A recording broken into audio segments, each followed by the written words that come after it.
stuck with us like a tight little long stitch, you folks are. Not a chain stitch that can be easily unraveled. What is she talking about? Sewing machines, ladies and gentlemen. The wonderful machines sitting in your grandma's house that you were warned to stay away from. Yes, we are used to sew. My name is T.R. Kelly. This is my daughter, Aradia. This podcast is about sewing machines, sewing culture, and sewing now. Sewing now? Well, some of you are here because you actually have sewing machines. Some of you don't know what the heck we're talking about, but you followed me because you like the way I play guitar. Or you like the way Aradia talks about Wheel of Time. But you're here now, and we're talking about sewing machines and sewing culture and fast fashion and sweatshops and door-to-door sewing machine salesmen and genuine Singer parts. And more. Whatever else comes to mind, because that's how we are. So here, episode 1, we're going to kind of try to lay some groundwork and get into what we're getting into, because I personally love context and I love nested subfolders. So yes, that's how that's a nice way to say rabbit holes. They're very well organized rabbit holes. 404 not found. I just kind of wanted to start like historically with, why do we sew? Why does the sewing machine matter to us? Like, why does it make a difference that we have sewing machines? That is a huge question. When humans first discovered a need to cover themselves, the skins of dead animals worked out pretty well. But then weaving plant fibers started to happen. And those were usually in, square shapes that were then sort of laced together. And that's the beginning of sewing. If you're going to make flat materials to fit round human bodies, you have to have a way to fix them together. So really primitive needles and thread, like, in our very antiquity, a long time ago. But then steel needles happened. Boy, steel needles were such a thing. But before you can have steel, you have to have a steel-making culture, which gets us into the Industrial Revolution. Oh, the Industrial Revolution. Fabric started being available in large quantities. You didn't have to make it at home with your spinning wheel and your loom. You could actually buy fabric, which meant you could make more clothes, which meant if you could make them faster, wouldn't that be great? And as the Industrial Revolution is churning along and people want more clothes, the sewing machine started out, the very first one was in 17-something or other, and it was in France. And the local tailors got so pissed off that they went to the tailor shop and broke up the 100 machines that he had made because it was afraid it was going to put them out of the job. Meanwhile, there's a woman sitting in a farmhouse sewing for a family of 12, and she can only sew when it's light enough. Wow, wouldn't it be nice to have a machine to make this go faster? So the sewing machine has a couple of different aspects, different personalities, depending on where in its timeline you look. But why do we need it? Because we're naked hominids. We must be clothed. And man, there's some cool fabrics nowadays. When people learn how to make fabric and learn how to sew, all of a sudden, I do some genealogy and I look at, last will and testament from 1650 or whatever, and people are like, their clothes are in their will, because a well-made shirt, people didn't throw stuff away. Quilting got started with those little scraps, right? We can talk about later how now it's become very expensive fabric that you cut up in little pieces and sew back together on multi-$1,000 machines. But quilting started because people didn't throw away any scrap of fabric. Sew them all together and make something else. That was way too long. I forgot the original question. No, why do we sew? Why do we sew? How does the sewing machine change sewing? We sew because we're naked. The sewing machine was not needed in warm climates until missionaries came and made people ashamed that they weren't wearing any clothes, right? Yeah, cover that stuff up. So there's some colonial aspects to sewing machines. It touches every person on the planet. And, aside from that, I'm going to tell you stories from when I was deep in the hook race of the beast. Yes, I worked for Singer.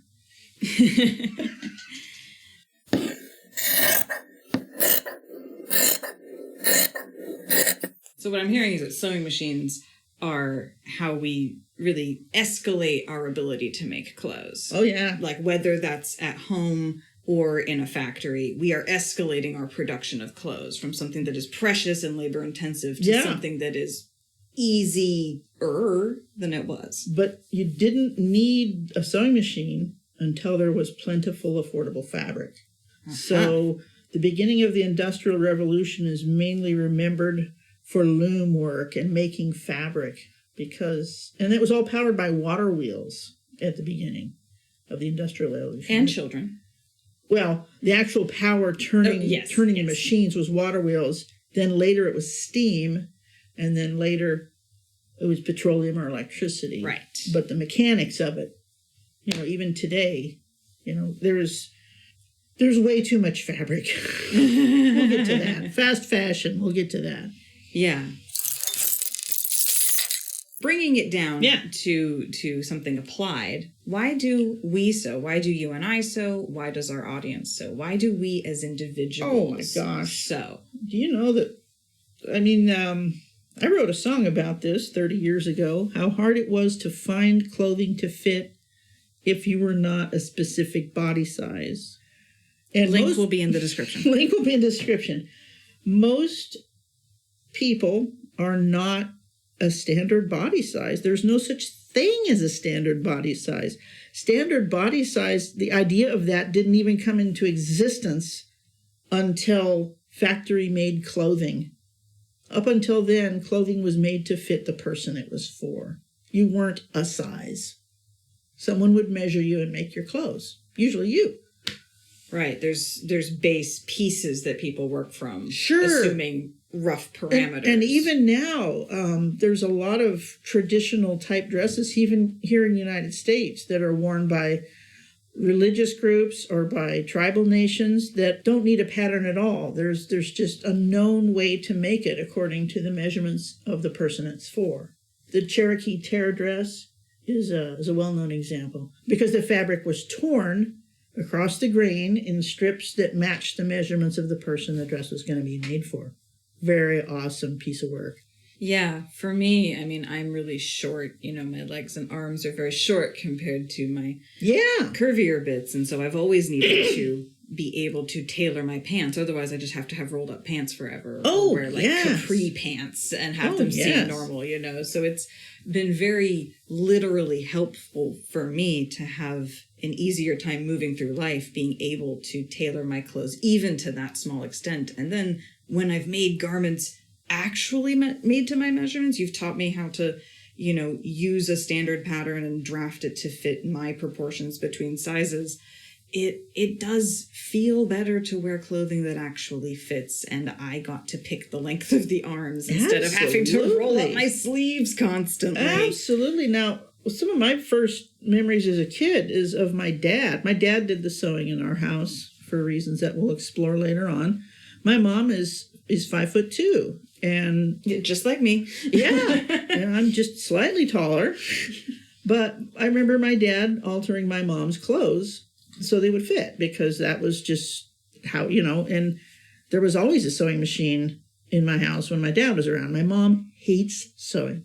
So when they were no longer together, luckily there was home ec class at school. And that's one of the main things they were teaching us, was how to alter commercial patterns to fit our own self. This was in the early 1970s when schools still had, sewing machines. My school had Kenmore's. We had a guy, they were all green. The Sears guy would come and oil them every Friday. It was really cool. So sewing was still a thing, but with globalization and cheap labor and cheap fabrics from overseas, the American textile and sewing industry is just a lint ball of what it used to be. So you, dear listener, tell us how you have sewn. Is it just putting back on buttons? Have you added panels to a vest to let it out? What have you done? Have you done full-on cosplays? Most people will start with sewing on a button and then making a Halloween costume. When I worked in the fabric store, Halloween was the busiest time. Oh, I believe it. Oh my gosh. And people who have never sewn before, know nothing about fabric or sewing machines. Can I rent a machine? Do you know anybody who will sew this for me? Back in the old days, like I said, my mom hated sewing, but we had a neighbor. Mom would pay her to make my costumes for Christmas plays. Remember, it's 1960s. Christmas plays and our little pioneer pageant parade thing that we had every summer. So yeah, costumes is a good way to get into sewing, and I know that a lot of our listeners now would be interested in that sort of thing. Costumes aren't just for kids anymore. I'm so happy. In fact, I started sewing costumes for a radio when she was very small, and every video cassette that she got, she needed a costume to go along with it so she could act along.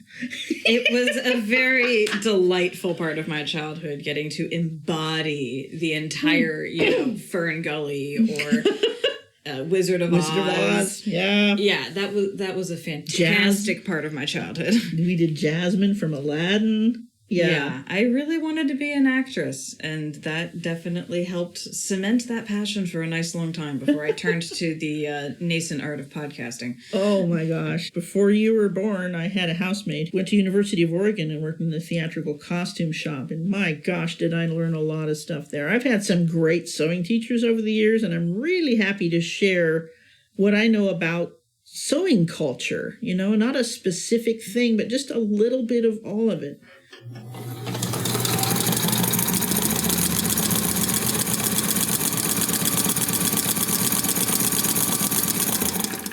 Sewing culture. Like I said, my dad came from a family of tailors. I used to work for Singer. I've been interested in sewing ever since I was a little kid, and costuming was a big part of it. It's not politically correct, but when I was a teenager, I liked to cosplay Native American, how the Boy Scouts and stuff still do.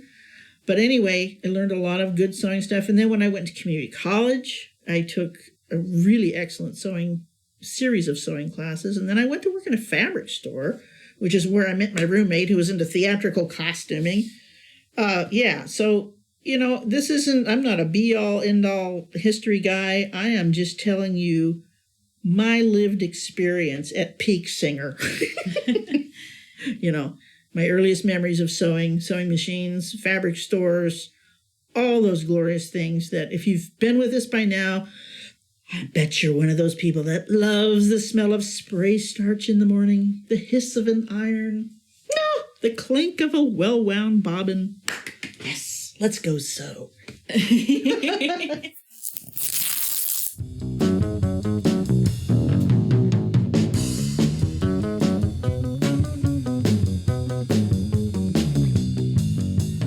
One of the other big reasons why I enjoy trying to learn more about sewing is fast fashion. Oh. And the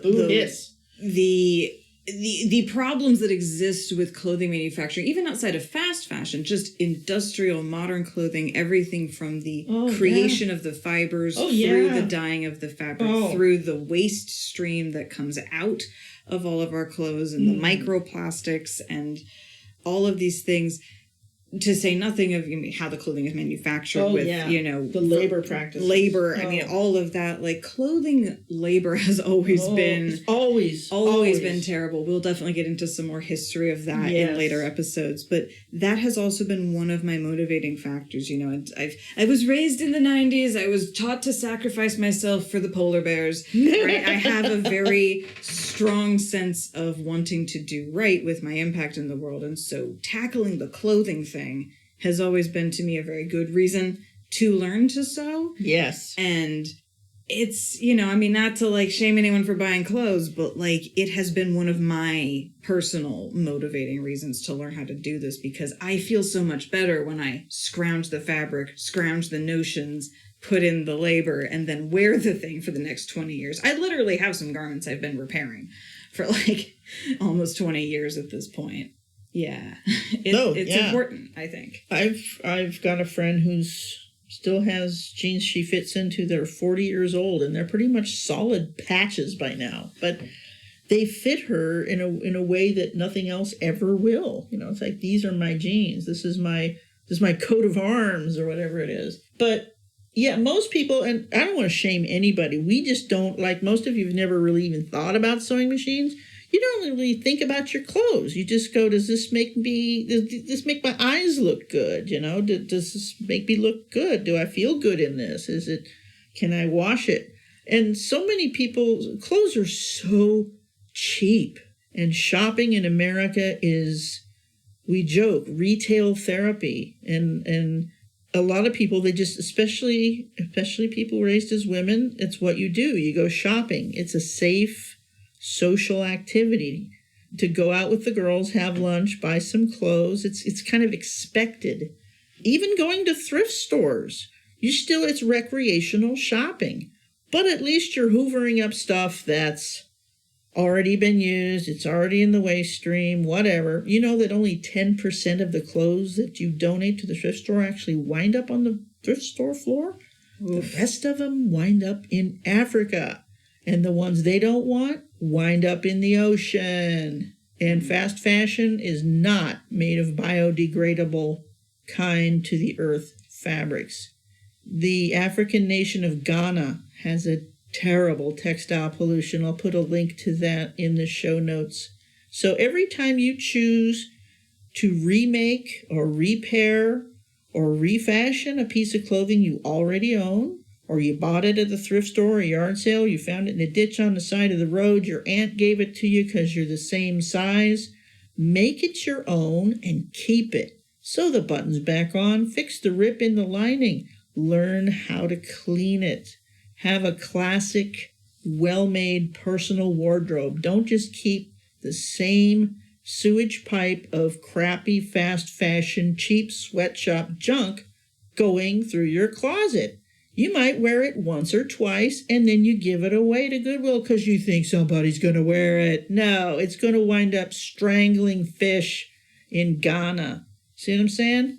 Resisting the cult of fast fashion is revolutionary. It's rebellious. It's something you can do now. It's something you can model to other people. It's important. And it's something most people don't even think about because our clothing is so ubiquitous. And it's not made here anymore. We don't see sweatshops and dye factories and towns that have looms running 24 hours and rivers polluted with textile waste. We don't see it, so we don't think about it. It's somebody else's problem. We want you to think about it. We want you to dust off that sewing machine, or better, or if you don't have one, my gosh, there's so many. We're going to be telling you where to find great sewing machines and how to use them. And how much fun it is to be textile self-sufficient. And you know what? You can make money fixing other people's clothes. Yeah. All right. Till next time. Used to sew. Used to sew. Used to sew. Used to sew. I'm T.R. Kelly. This is Aradia. Don't play chicken with your bobbin. And the quilt police are real. Flip them off. Fantastic. The quilt police are real. So at least one block skewed to drive them nuts. Used to Sew is a production of Fox and Raven Media. For more podcasts from Fox and Raven Media, visit our website at foxandravenmedia.com.